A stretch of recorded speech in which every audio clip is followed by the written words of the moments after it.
NCERT Math Class 9 Exercise 7.2 Question number 3. Question is ABC is an isosceles triangle in which attitude BE and CF are drawn to equal side AC and AB respectively. Show that these attitudes are equal. Question में कहा जा रहा है ABC एक isosceles triangle है। ठीक है, ये जो फिगर गिवन है बुक में, ये फिगर में जो ट्रायंगल दिख रहा है ये किस टाइप का ट्रायंगल है? तो ये आइसोसेलेस ट्रायंगल है। ठीक है, इन विच एल्टीट्यूड, जो इसका एल्टीट्यूड है, देखिए AB साइड पर जो एल्टीट्यूड बना रहा है वो CF एल्टीट्यूड जो होता है वो 90 डिग्री होता है। ठीक है, एल्टीट्यूड मीन्स 90 डिग्री का एंगल बना रहा है। तो AB साइड पे CF एक एल्टीट्यूड बना रहा है, 90 डिग्री का एंगल बना रहा है। ठीक है, सेम उसी तरह AC पर भी BE एक एल्टीट्यूड बना रहा है, 90 डिग्री का एंगल बना रहा है। राइट, तो हमें दिखाना क्या है? Show that these altitudes are equal. हमें ये दिखाना है कि ये जो दो एल्टीट्यूड हमें दिख रहे हैं वो आपस में क्या है? इक्वल हैं। ठीक है, that means BE equal CF। Right, तो कोई भी अगर ट्रायंगल है वो कहा जा रहा है कि आइसोसेलेस ट्रायंगल है, तो इसका मतलब है कि उसका दो जो साइड होता है वो क्या होता है? इक्वल होता है। दोनों अपोजिट साइड इक्वल होता है। तो AB और AC जो है क्या है? इक्वल है, क्योंकि ये इसका अपोजिट साइड है। राइट, यहाँ तक क्लियर हो गया होगा। अब हम लोग अल्टीट्यूड को इक्वल करने के लिए क्या करना होगा? सबसे पहले हमें ये ध्यान देना है कि ये जो अल्टीट्यूड है BE और CF ये कौन कौन सा ट्रायंगल में आ रहा है। तो यहाँ गाइज आप ध्यान देंगे कि यहाँ जो ट्रायंगल है AEB, ठीक है, AEB, इस ट्रायंगल में BE एक एल्टीट्यूड आया हुआ है।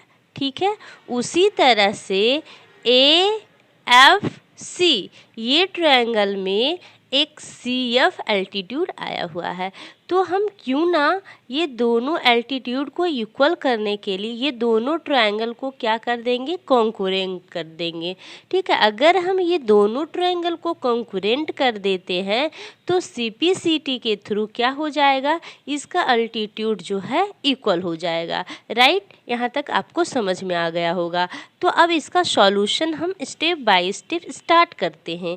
आप केयरफुली होकर ध्यान दें, आपको ईजिली समझ में आएगा। राइट, तो चलिए स्टार्ट करते हैं। पहले हम दोनों ट्रायंगल कंसीडर कर लेते हैं।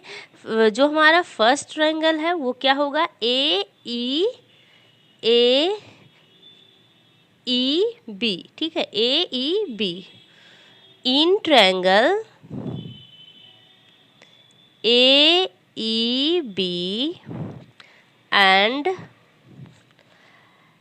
AFC, triangle AFC। Right, concurrent करने के लिए हमें तीन चीज़ें ये दोनों ट्रायंगल में कॉमन होनी चाहिए। तो सबसे पहले हम देख पा रहे हैं कि ये जो ट्रायंगल हमारा है AFC, इसमें एंगल A है। ठीक है, ये एंगल है, और ट्रायंगल AEB में भी ये एंगल है। ठीक है, दोनों ट्रायंगल में ये A वाला जो एंगल है वो आ रहा है। तो I can write down angle A equal angle A। Reason इसका क्या हो जाएगा? कॉमन। ठीक है, देन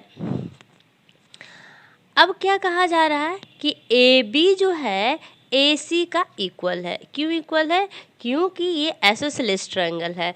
तो आप देख पा रहे हैं कि AB जो साइड है इस ट्रायंगल के अंदर एक साइड है, और AC जो साइड है इस ट्रायंगल का एक साइड है। तो I can write it A B equal A C. ठीक है, इसको हम लिख सकते हैं ए बी इक्वल ए सी। इसका रीजन लिखना ज़रूरी है। तो रीजन क्या हो जाएगा, ये क्वेश्चन में हमें गिवन है, गिवन। दो चीज़ें तो हो गई हैं।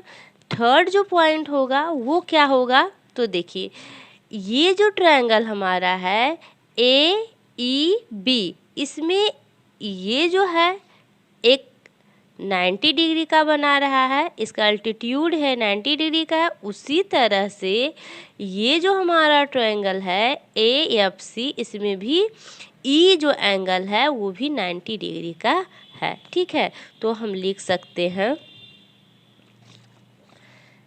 A E B, angle A E B equals to angle A F C. Reason क्या हो जाएगा, बोथ 90 डिग्री, राइट। ये हमें तीन चीज़ें कॉमन मिल गई। जब तीन चीज़ें कॉमन मिल जाता है तो ये दोनों ट्रायंगल क्या होता है, कॉन्ग्रुएंट होता है। So triangle A E B congruent triangle A F C, right.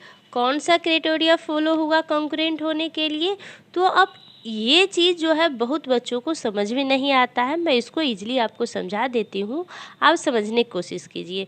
जब हमें तीन चीज़ें मिल जाता है तो ये हमारा दोनों ट्रायंगल क्या होता है, कॉन्ग्रुएंट हो जाता है।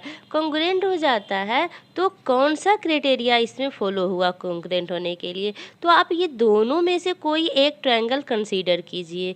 ठीक है, मान लिया जाए हम ये ट्रायंगल ले रहे हैं ए ई बी। ठीक है, ये ट्रायंगल ले रहे हैं तो सबसे पहले हमें क्या हुआ, एंगल ए, ठीक है, ये कॉमन मिला। उसके बाद क्या हुआ, ए बी, ए और बी, ई ट्रायंगल में एंगल ए कॉमन हुआ, फिर ए बी साइड कॉमन हुआ, फिर क्या हुआ, फिर ए ई बी, फिर ये साइड, ये एंगल है ना। तो क्या हो जाएगा, पहले एंगल फिर साइड फिर एंगल। तो ये जो है एंगल साइड एंगल क्राइटेरिया से ये कॉन्ग्रुएंट हो गया है, ए एस ए, राइट। ये तो हमारा कॉन्ग्रुएंट हो गया। सो हम कह सकते हैं B E equals to C F. Reason क्या हो जाएगा, सी पी सी टी। ठीक है, जब कोई दो ट्रायंगल आपस में कॉन्ग्रुएंट हो जाता है तो उसका ऑल साइड और ऑल एंगल एक दूसरे का कॉमन होता है, बराबर होता है।